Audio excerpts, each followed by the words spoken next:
So if you look back over the last decade, we have watched literally billions of dollars just vanish into thin air. Oh, yeah. Billions.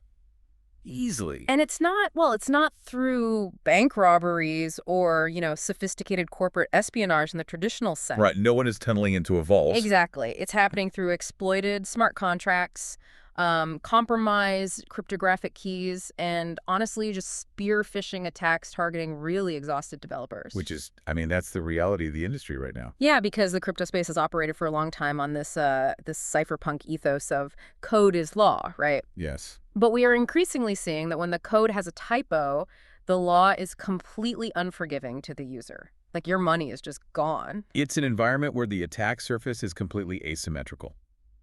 What do you mean by that? Well, think about it. An attacker, they only need to be right once. Right. They just need to find a single zero-day exploit or, find a single employee who's willing to click on a malicious PDF file. It's just one weak link.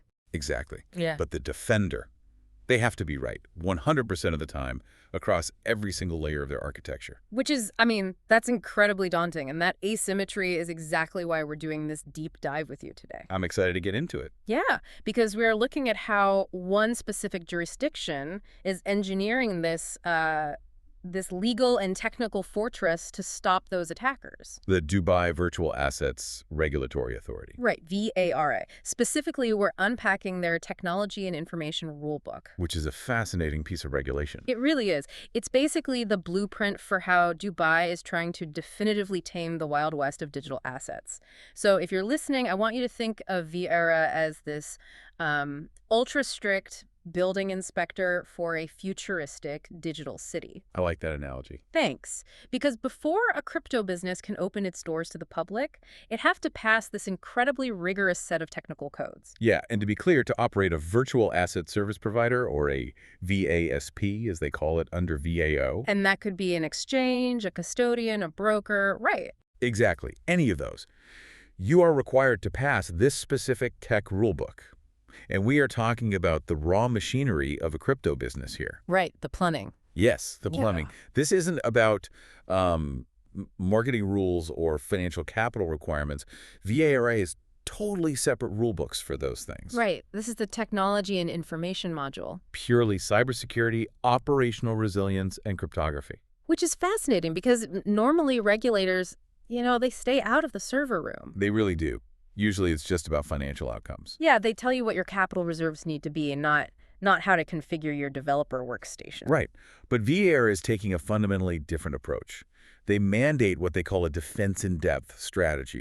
Defense-in-depth. Yes, and they require it to be proportionate to the scale of the business. Right. So the larger your trading volume or the more complex your architecture, the more rigorous that defense has to be. Absolutely. Now, defense-in-depth, that term gets thrown around a lot in cybersecurity marketing materials. Oh, constantly. It's a massive buzzword. Yeah, and often it's just used to justify, like, buying 5 different software subscriptions. Pretty much. But in the context of a highly targeted crypto exchange, how should we visualize this? Because the old analogy of a castle with a moat doesn't really apply anymore, right? Especially when your business is globally distributed in the cloud. The castle analogy is completely outdated. You're absolutely right. It implies this hardened perimeter and a soft interior. Like an egg. Right. Once you cross the moat, you just have the run of the place. Yeah. But for a modern VASP, defense in depth is much more like, think of the airlock system on a deep space vessel. Oh, interesting. Okay. Right. Breaching the external web application firewall shouldn't give an attacker access to the internal trading engine. Right. And breaching the trading engine certainly shouldn't give them access to the cryptographic keys. Every door an attacker breaks through should simply lock them into a smaller, heavily monitored, totally isolated room. So you're basically engineering the system, assuming the perimeter will be breached. You have to assume it, yes. Okay, let's unpack this. So if a low-level customer service representative gets their account compromised via, like, a SIM swap attack. Which happens all the time. Right. So the blast radius of that is mathematically contained. That compromised account doesn't have the permissions or even the network routing to see the server where the wallet infrastructure lives. Exactly. The airlock seals. Yeah. And VRI lists this massive set of minimum criteria for the cybersecurity policy to ensure that happens. What kind of criteria? Well, it covers the usual suspects, access controls, capacity planning, but it extends deeply into the physical realm, too. Which is wild because physical security for digital assets always sounds like an oxymoron to me. It does, but it's a massive vulnerability. How so? Well, if you are a custodian holding hundreds of millions of dollars in Bitcoin, your cold storage, the offline servers that actually generate and hold the keys, Right. they cannot just be sitting in a standard office server rack. Oh, wow. We are Okay. talking about implementing Faraday cages. To block signals. Yes, to prevent electromagnetic interception. We're talking biometric access controls that require multiple executives to physically be present in the room. Wait, really? Like in the movies? Just like the movies. Yeah. And even things like seismic sensors on the vault walls in case someone tries to drill Yeah. through. VAR requires your policy to account for all of this physical security. Since it's intense. But even with all that internal and physical architecture, one of the rules that really stood out to me was actually external. The threat sharing. Yes. VAR requires VASPs to share cyber threat intelligence with other VASPs. Like, if it's in the best interest of the overall market to enhance operational resilience, you actually have to warn your rivals. It's an incredibly pragmatic requirement, honestly, because adversaries, they share tactics. That's true. There are entire dark web marketplaces dedicated to sharing zero-day exploits and, phishing templates tailored for specific crypto exchanges. Wow. So if the attackers are collaborating, the defenders absolutely cannot operate in silos. Okay, I get the theory behind that, but I want to push back on the reality of it. Sure. Because these exchanges, they are locked in this fiercely competitive zero-sum battle for retail and institutional liquidity. Right, absolutely. It's cutthroat. Right. So if an exchange spends millions of dollars on this elite internal threat intelligence team, and they discover a highly sophisticated novel attack vector targeting a specific cloud configuration, Yeah. isn't there a huge incentive to just quietly patch their own systems and let their competitors take the hit? Well, I mean, a competitor getting hacked usually drives users to the safer exchange, doesn't it? in the short term, maybe. But the systemic risk in crypto changes the calculus entirely. How so? If a major exchange gets compromised, it doesn't just hurt that one exchange. It triggers a massive loss of confidence across the entire asset class. Oh, like a contagion effect. Exactly. We saw this with Mt. Gox back in the day. We saw with FTX. Yeah. When a giant falls, liquidity dries up globally. Regulators step in. Regulators crack down universally, and token prices just plummet. So a hack on your competitor actually directly damages your own balance sheet. Ah, I see. It's the ultimate prisoner's dilemma. And VARA is essentially forcing cooperation. Like, hey guys, there's a specific zero-day exploit targeting this type of server configuration. Patch your systems. Exactly. Though they do provide a caveat. What's that? You don't have to share anything that exposes confidential client data or increases the risk to your own firm. Okay, that makes sense. You share the threat signatures, the IP addresses of the attackers, Yeah. the methodology. You're not sharing your proprietary data. Got it. Now, to orchestrate this entire defense apparatus, VARA demands the appointment of a Chief Information Security Officer, right? Yep. CS. A dedicated CSO is mandatory. And here's another area where I look at the rules and I wonder if it's adding, unnecessary bureaucratic bloat to these agile tech startups. It's the common complaint. Right, because the rulebook explicitly states the CISO cannot be the same person as the compliance officer, the CO. Correct. Total separation. But for a leaner startup trying to get off the ground, why force them to hire two expensive, distinct C-suite executives? Wouldn't one, like chief risk officer, handle both the regulatory filings and the firewall rules? It's a fair question, and it is a tension every startup feels when they're budgeting. But combining those roles creates a massive structural conflict of interest. A conflict of interest? How? Well, to understand why, we really have to look at historical failures in corporate governance within this industry. Let's do a brief postmortem of the FTX collapse. Okay, let's go there. One of the glaring issues uncovered during their bankruptcy proceedings was the complete lack of distinct technical oversight separated from the executive suite. Right, it was all just a tight inner circle. Exactly. There was no independent voice whose sole job was to say, no, this technical architecture is fundamentally unsafe. So the compliance metric for success is regulatory adherence. A compliance officer is looking at anti-money laundering laws, combating the financing of terrorism, making sure the KYC documents are filed correctly. Precisely. Their focus is on external legal reporting. But a CISO's focus must be purely on internal technical reality. Okay, I think I see where this is going. Imagine a scenario where a critical software vulnerability is discovered in the main trading engine. Patching it requires taking the exchange offline for 8 hours. Which is an eternity in crypto. It is. However, taking it offline means the compliance officer will miss a mandatory end-of-day regulatory reporting deadline, which carries a massive financial penalty. Oh, wow. So if one person holds both titles, they are suddenly negotiating with themselves. Exactly. They might decide to delay the security patch to make the compliance deadline, leaving the exchange exposed to hackers for another 24 hours. And that's exactly the conflict. You need the separation of powers. You need the CISO advocating fiercely, without compromise, for the technical security of the platform.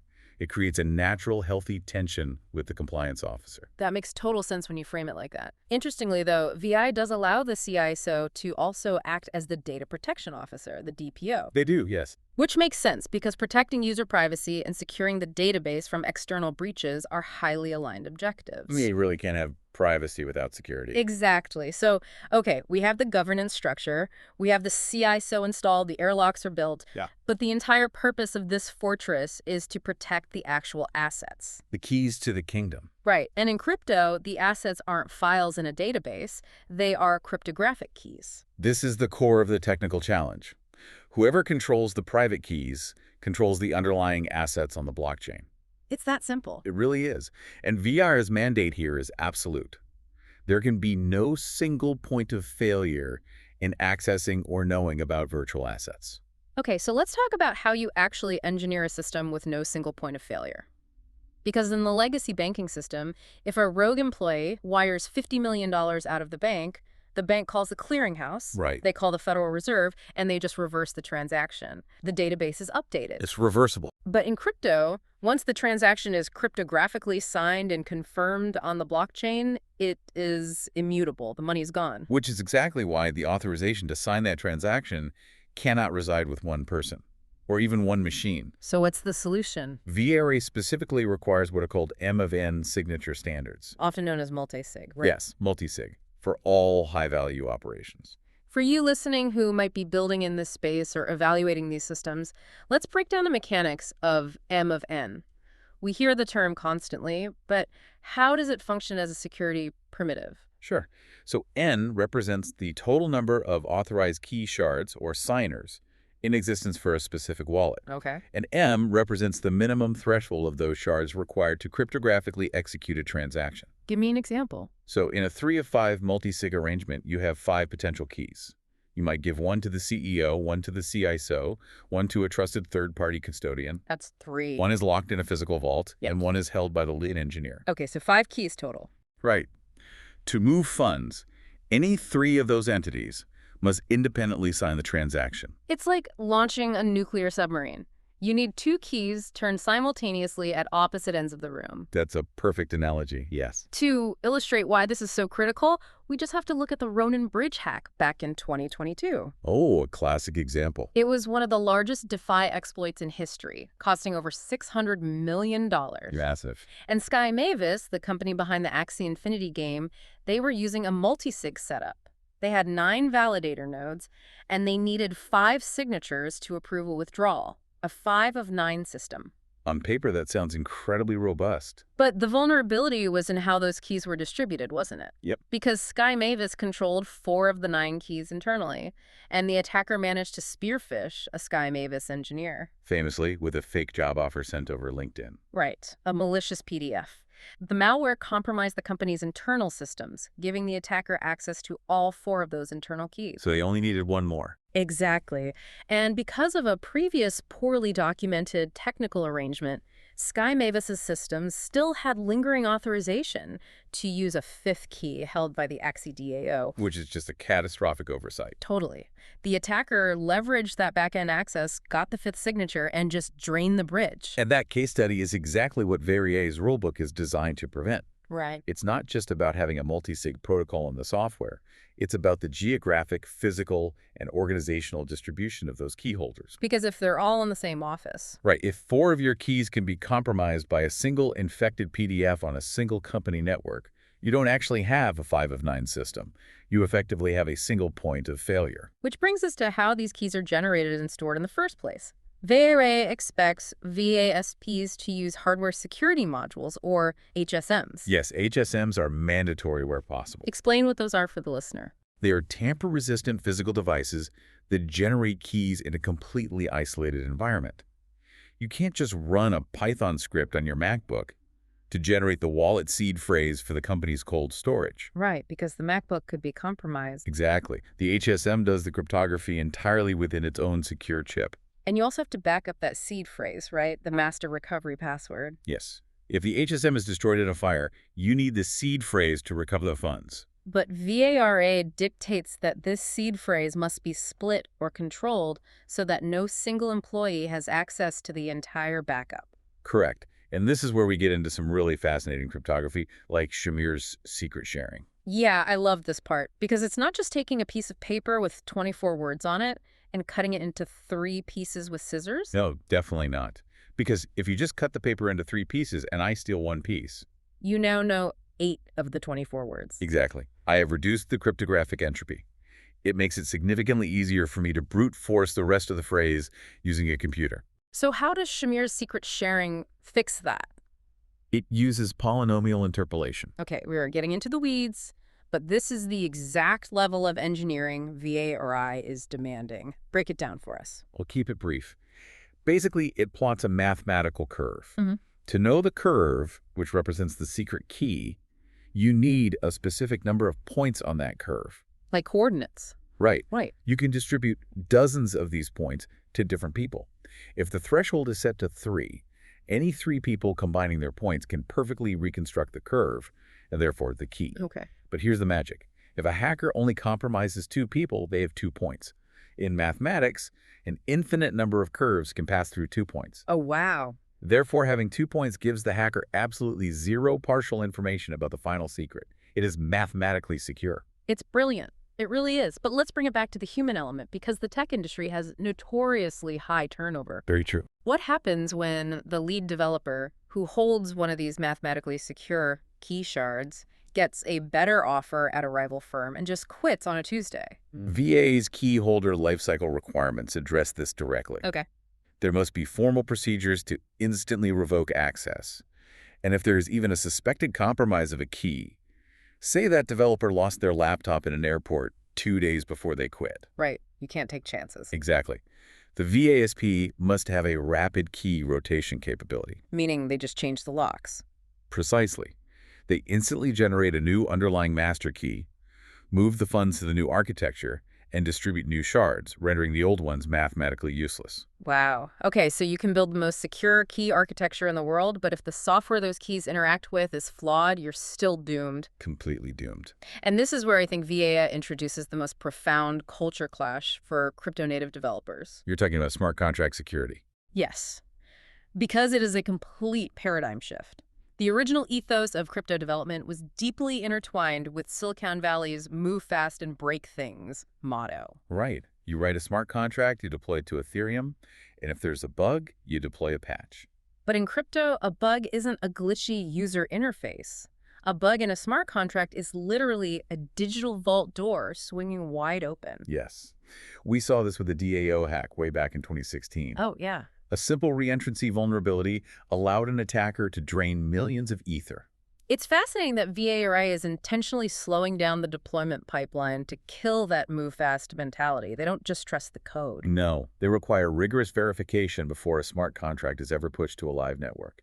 VASPs are expected to perform independent third-party audits. So you can't just rely on an internal code review by the same team that wrote the software. Definitely not. You have to hire an external firm. And the rulebook specifically mentions utilizing static and dynamic code analysis. Let's explain how those two analyses actually work in practice, because they catch entirely different categories of vulnerabilities.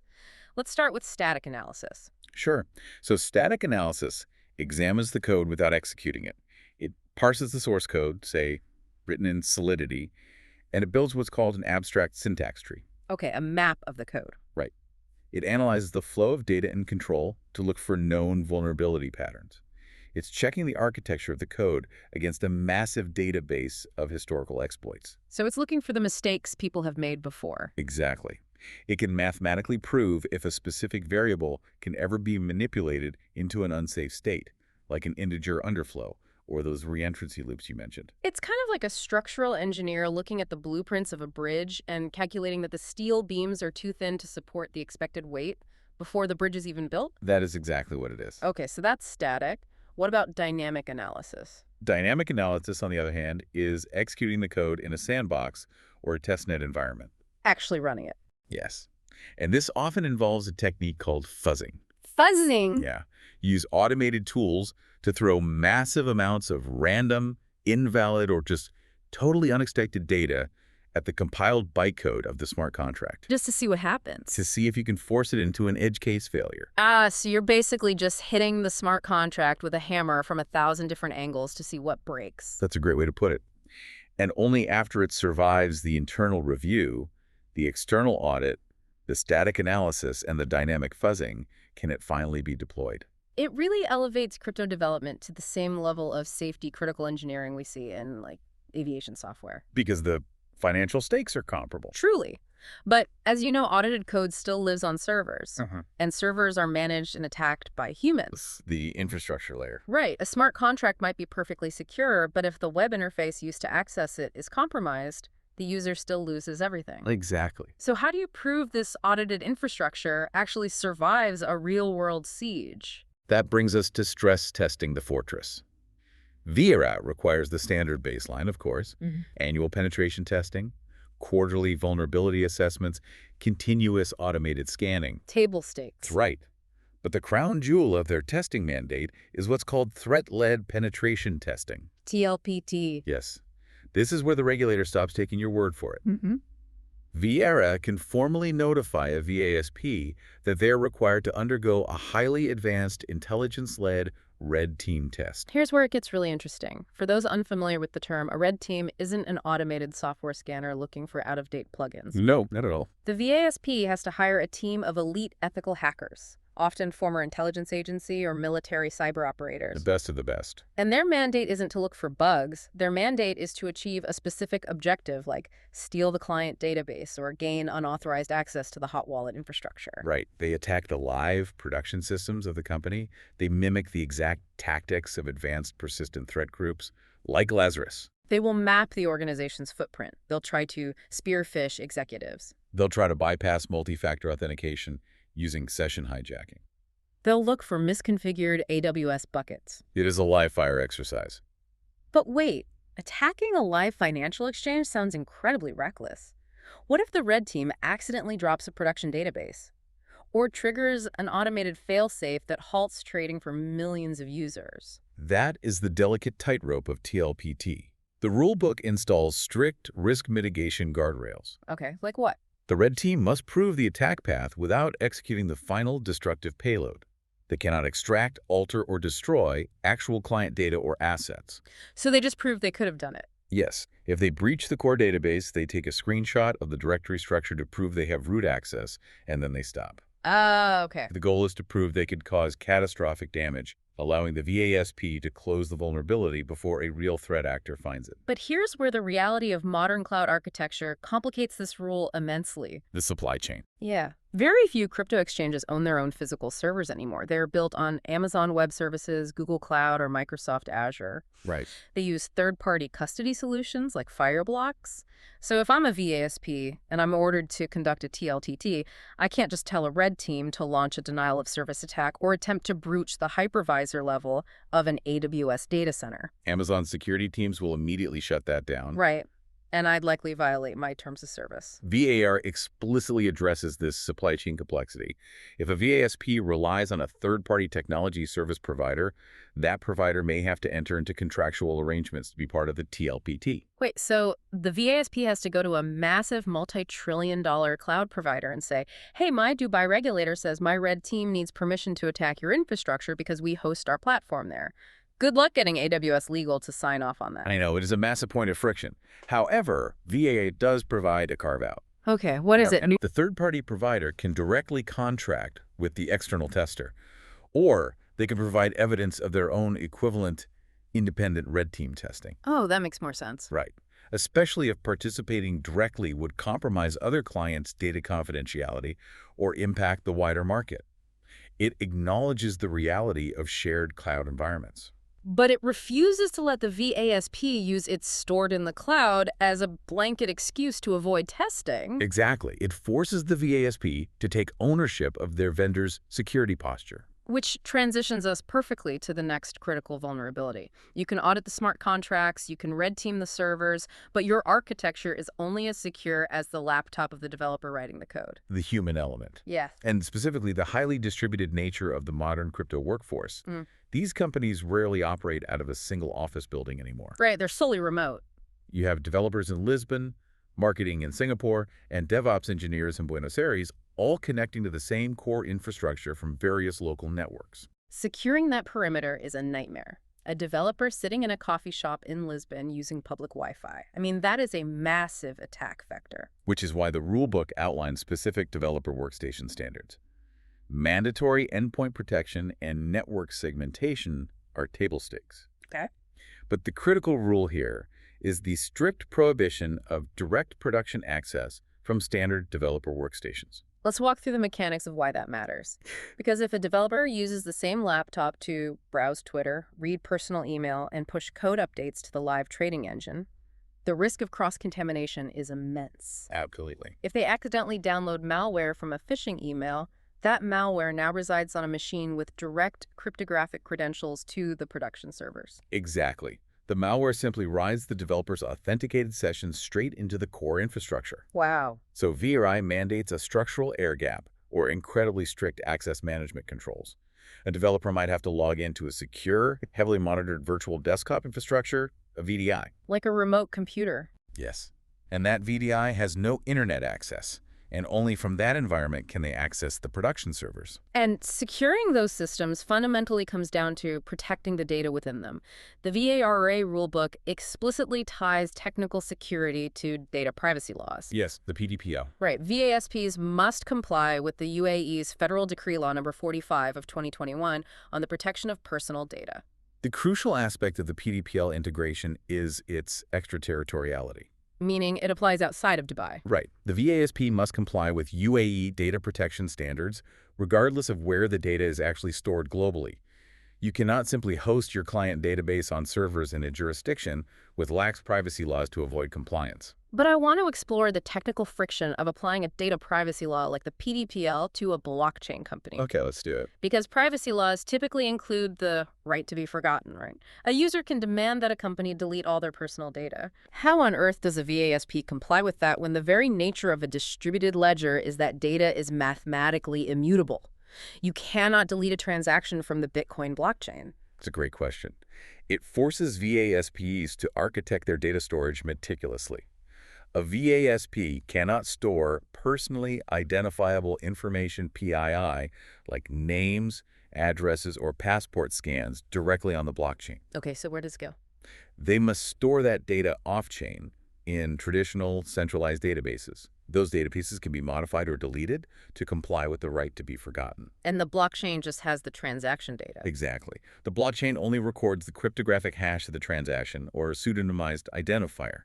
The VASP maintains the map between the off-chain human identity and the on-chain activity. Ah, I see. If the user exercises their right to be forgotten, the VASP just deletes the off-chain map. The transaction remains on the blockchain forever, but it is cryptographically orphaned from the human identity. That is an elegant technical solution to a really complex legal problem. But when things go wrong, the legal problems escalate quickly.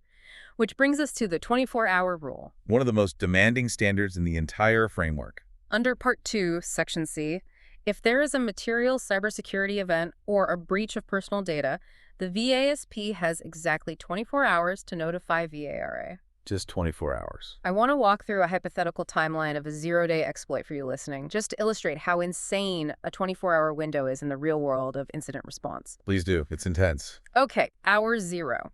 A sophisticated attacker detonates a malicious payload in the VASP's internal network. Okay. Hour 2. The automated security tools detect anomalous outbound traffic. However, in a system processing millions of transactions, the Security Operations Center analysts initially classify it as a false positive, because alert fatigue is real. Very real. They get thousands of those a day. Right. Hour 5. A senior engineer finally realizes the outbound traffic is actually an encrypted exfiltration of the client database. They immediately escalate to the CISO. Panic starts to set in. Exactly. Hour 8, it's the middle of the night, the war room is assembled, the team is desperately trying to identify the compromised server, sever its external connections, and stop the bleeding without crashing the entire trading platform. Which is incredibly delicate work. Hour 14. They finally contain the breach. Now the forensic analysis begins. What did the attackers take? Did they get just encrypted passwords? Or did they get plain text KYC documents? Did they access the hot wallets? You're burning through the clock. Right. Hour 20. The executive team and external legal counsel are panicked. They're trying to draft a coherent, legally accurate notification to the regulator while the tech team is still actively patching the vulnerability. And then hour 24 arrives. The notification must be submitted. It is an incredibly demanding timeline. The standard in many other industries, like the GDPR in Europe, is usually 72 hours. So why make it so brutally short? Because of the velocity of contagion in the crypto market. VAR cannot afford to wait 3 days to find out a major exchange has been compromised. Why not? Because in 3 days, billions of dollars can be laundered through decentralized mixers, and the market panic can bankrupt interconnected counterparties before the regulator even knows what happened. Oh, right. VAR demands immediate visibility, even if the information is incomplete. They need to assess the systemic risk and potentially coordinate a wider market response. They want to know the house is on fire while the fire department is still hooking up the hoses, not reading about it in the ashes 3 days later. Exactly. Now, speaking of internal threats, there is a specific rule regarding confidential information that targets the human element in a different way. Yes, you are referring to Part 3. It explicitly states that VASPs and their staff shall not use or share confidential information for the purpose of trading virtual assets. This is essentially the codification of strict anti-front-running rules. Yes, it is. Because insider trading is illegal in traditional finance, obviously. But in crypto, where assets trade 247, volatility is massive, and pseudo-anonymity is really easy to achieve. The temptation is immense. Unbelievably tempting. Right. If I'm a database engineer at a VASP, and I can see a pending order from a massive institutional client to market buy $50 million of a low-cap token, I know that buy order will spike the price. The temptation is to pull out your personal phone, buy the token on a decentralized exchange, wait for your employer's client to execute their massive trade, and then sell your position into the artificially inflated price. Easy money. But VAER is making it a foundational technology rule that the VASP's data architecture and staff policies must actively prevent this abuse of client data. The engineer shouldn't even have the permissions to view the real-time institutional order book in plain text if it's not strictly necessary for their job function. Which perfectly bridges the gap to our final core topic, consumer protection. How does this massive back-end technical apparatus actually protect the retail investor who just downloaded the app to buy some Ethereum? It starts with the invisible hands guiding the entire market. Algorithms. Right. If an exchange uses algorithms, which they all do, for automated trading, matching buyers and sellers, executing liquidations, the board of directors must have robust oversight over their design. And they're specifically required to check for actual or potential biases in the logic. We usually hear about algorithmic bias in the context of like social media feeds or AI hiring tools. But in a financial matching engine, bias is catastrophic. It destroys market integrity. Give me an example of how a matching algorithm could be biased against a retail user. Okay, imagine a period of extreme market volatility, a flash crash. The network is highly congested. Everyone's panicking. Right. A bias matching algorithm might be poorly coded or intentionally designed to systematically prioritize trade execution for high-frequency algorithmic trading firms, the market makers, over the market sell orders of regular retail clients. Oh, wow. So the retail client's order is delayed by just 500 milliseconds. But in a flash crash, that delay means their order executes at a significantly lower price, while the institutional client gets out safely. That's horrifying. Or consider a liquidation algorithm. If a user is trading with leverage and the price drops below their collateral value, the algorithm automatically sells their assets. Validates them. Right. Whoa. If that algorithm has flawed logic, a brief, anomalous price wick on a single trading pair could trigger a cascade of unfair liquidations, wiping out hundreds of users before the price instantly recovers. This could happen. VARA is demanding meticulous documentation of how these algorithms are designed, tested, and supervised. Basically, the algorithm did it is completely dead as a legal defense in Dubai. And continuing with how technology is leveraged for oversight, VASPs must implement distributed ledger tracing software. Yes. They must actively screen incoming and outgoing transactions and wallet addresses. This rule represents one of the most profound ironies of the entire cryptocurrency experiment to me. How so? Well, Bitcoin was championed by cypherpunks as untraceable, anonymous digital cash. But a blockchain is, by definition, a public, globally distributed, immutable ledger. VARA is forcing VASPs to weaponize that total transparency for regulatory compliance. The tracing software tools built by companies like Chainalysis or Elliptic uses advanced heuristics and clustering algorithms. What does that mean in practice? They map the millions of anonymous addresses on the blockchain to known entities. So if a North Korean state-sponsored hacking group steals funds from a decentralized finance protocol, Yep. and they attempt to launder that crypto through a mixer like Tornado Cash, and then send it to a VARA licensed exchange in Dubai to cash out into fiat currency. The tracing software analyzes the transaction history of the incoming deposit. It flags that the crypto is mathematically tainted by its interaction with the sanction mixer or the known hacker address. And then what?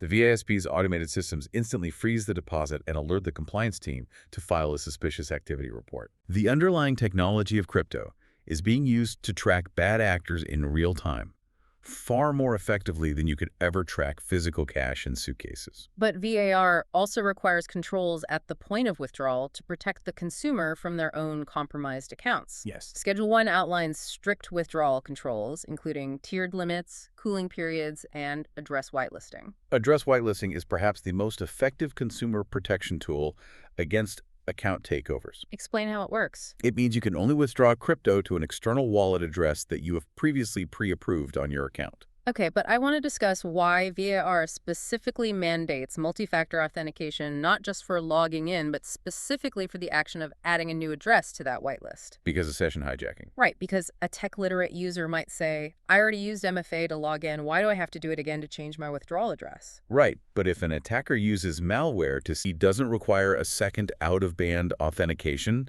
like an authenticator app code or a biometric prompt on your phone, at the exact moment the attacker tries to add their own wallet address to your whitelist, They will drain your account. they will drain it instantly by forcing MFA at the exact friction point of an address change, and then instituting a 24-hour cooling period where no funds can be sent to that new address. VARA is effectively installing a timed deadbolt on the inside of the vault. Yes.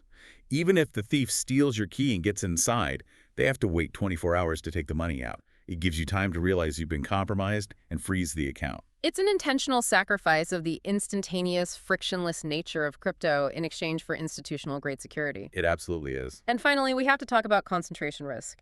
VARA does not want all client funds sitting in one digital basket. No, because if an exchange holds $1 billion of client Bitcoin, and all of it is sitting in a single hot wallet, a wallet connected to the internet to facilitate instant trading, it's a single, massively lucrative target.